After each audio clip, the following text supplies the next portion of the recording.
I'm Sean Smith. You may remember me from such videos as the podcast the other week, and that's about it really, because I'm a relative newcomer to this sort of malarkey. I had a bit of a hiatus from the video game world and got brought back into the fold recently, and I've been doing a bit of writing and come on the podcast the other week and had a bit of a chat with the lads on there. And today I'm going to be having a look at doing some unboxing. Now, as I say, I'm new to all this kind of stuff. Don't get me wrong, I like a Kinder Egg opening video on YouTube as much as the next bloke. But in terms of unboxing game merchandise and things like that, you know, I'm what you might call a virgin. What we've got here is this military style box emblazoned with the name of what I believe is a survival horror game called Chernobylite.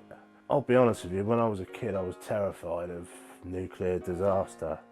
It was perhaps my biggest fear as a child, to be honest, and I lived in constant fear of a nuclear holocaust, and I didn't help myself by watching things like Threads, When the Wind Blows, and getting panicked about all these crazy Russian people with their finger on the button and the Cold War. And so for me, the idea of running around a semi-fictitious version of Chernobyl, survival horror or not, is a terror that I can't really see myself wanting to live through. But we got this box here and I've got no idea what's in it at all. I'm going to open it now for you viewers and let you know what I think. Christ. So I don't know what to say, to be honest. Let's have a look. I've got a... Now this feels like something out of an S&M club, and as I suspected, it's a gas mask. So what you've got is a, you know, quite freaky looking latex mask. It actually looks quite authentic as well. I mean, I don't know whether it's capable of withstanding radiation or gas and what have you, but it looks like the real deal to me. And you've got all the tube, you've got that looks like something you find on a Henry Hoover. There you go, look. See, I've done this before, can't you? So that's the gas mask with the old elephant's trunk coming out the end of it. What else have we got in there? Right, you've got a glow stick. The last time I had one of these was probably at a rave. So I'll put this down as it's quite heavy and cumbersome. Oh, right, this is all the bump about the game. So you got posters and all, and a letter to Igor from Olivier. I'm guessing they're characters in the game. Lots of moody pictures of people wearing masks and that. So that's not all that interesting, is it really? But there's something else in there as well. Postcards maybe. Yeah, so you've got a picture of some Russian salt there. I don't know who she is, holding a camera. I think it's the same lady with long hair. So there she's hiding about, playing about in the trees there. Another one there, look, with her frock on. Like I say, I have no idea who she is. I guess playing the game it'll all become second nature. So looking deeper into the box, there's a book. So let's pull this out and see what this is saying. It's quite nice. It feels, you know, feels quality. I like the, you know, I know my way around a book, and you can tell that a lot of effort's gone into this. Whether the effort's, you know, really, is it really worth it for this? And many people gonna want to have a look at something like this. I don't know. It's just loads of pictures of people in gas masks, And you've got the same moody woman with a frock on there playing a violin. Some monsters.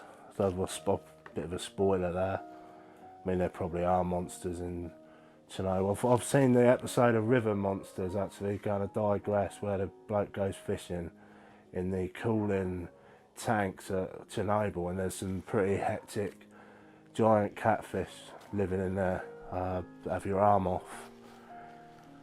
So yeah, this is all very nice. It's all these nice pictures of the stuff from the game. You know, it's quite disturbing in nature. All these kind of, you know,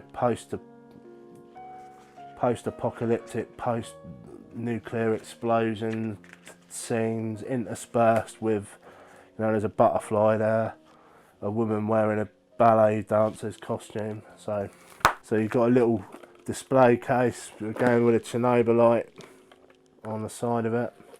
Again, quality. It's a quality item, whatever it is.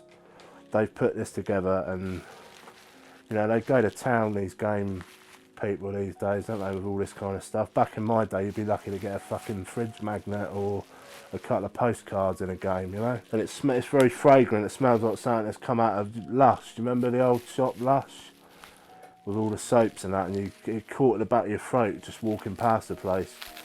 So this feels to me like a lump of soap. It's going all over the place here, so I've got to be careful as I'm in my editor's gaff here, and I'm going to get all this shit all over his floor if I'm not careful. So it's got tissue paper all over it, and it's like a crystally kind of affair. Looks like kryptonite, smells like soap. So what you do with that, I've no idea. But you know, to full marks for effort. That's an unusual item as ever I've seen. Infant doll, you know, these things are 10 a penny in horror games now, and I'm a bit kind of desensitised to it all, to be honest. It's got a QR code in there, so I'll have a little look at that, but it's probably, you know, some more moody Chernobyl bullshit, basically. So that's that. The eyes don't move on it. Would have been a nice touch if they'd have flickered. Makes it a bit creepy, doesn't it? And it's got a Velcro thing on it you can stick on the front of it. So there you go. Overall, you know, there's a lot of interesting stuff here. What you want to do with it, you know, is a question. You know, the gas mask, I mean, I'm not putting that on my head.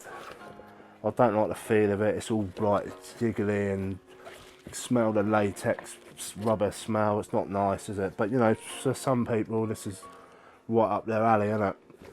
So, I mean, that's got to be a couple of quid's worth of gas mask. So you go into an army surplus shop and pay you'd be looking at a couple of pound notes for that, wouldn't you?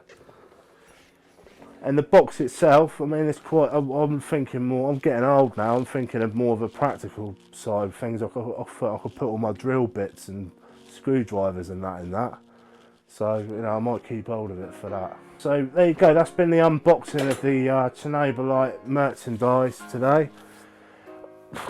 You know, it's been a new experience for me, but you know, hopefully, if you like this sort of content and you'd like to see me back doing some more stuff like this, then you know, I could be tempted over here to do some more of that, no problem.